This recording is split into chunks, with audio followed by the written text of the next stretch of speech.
അങ്ങനെ നെറ്റിപ്പട്ടം കെട്ടിയ ഓട്ടോറിക്ഷ നമ്മൾ പാലക്കാട്ട് കണ്ട് നേരെ കൊച്ചിയിലേക്ക് വരുമ്പോൾ ആലുവയിൽ മുട്ട കയറ്റി വന്ന ലോറി ബസ്സിലിടിച്ചു.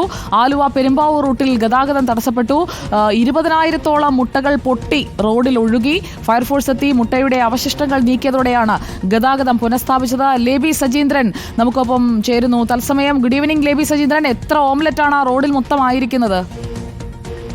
Good evening സുജിയ. കറക്റ്റ് ആണ് കേട്ടോ. അത് നമ്മൾ സാധാരണ കാണുന്ന ഒരു കാഴ്ചയല്ലല്ലോ. റോഡിൽ മുഴുവൻ 20,000-ഓളം മുട്ട റോഡിൽ ഇങ്ങനെ പൊട്ടി വീഴുന്നു. മുട്ടയുടെ അവശിഷ്ടങ്ങൾ നീക്കാനായി ഫയർഫോഴ്സ് എത്തുന്നു. ഫയർഫോഴ്സ് തീവ്ര പരിശ്രമം നടത്തി ആ മുട്ടയുടെ അവശിഷ്ടങ്ങൾ മൊത്തം റോഡിൽ നിന്ന് മാറ്റുന്നു. ഗതാഗതം ഏറെ സമയം താറുമാറാകുന്നു.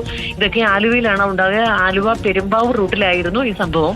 മുട്ട കയറ്റി വന്ന ലോറി ഒരു ബസ്സുമായി കൂട്ടിയിടിക്കുകയായിരുന്നു. ബസ്സിലിടിച്ച മുട്ട ലോറിയുടെ നിയന്ത്രണം തെറ്റി മറ്റു 2 വാഹനങ്ങളിൽ ഇടിക്കുന്നു. ഇതെല്ലാം ചേർന്ന് വശത്തുള്ള മതിലിൽ ചെന്നിടിക്കുന്നു. മതിൽ തകരുന്നു. അതിനുശേഷമാണ് മുട്ടയെല്ലാം റോഡിലേക്ക് വീഴുന്നത്.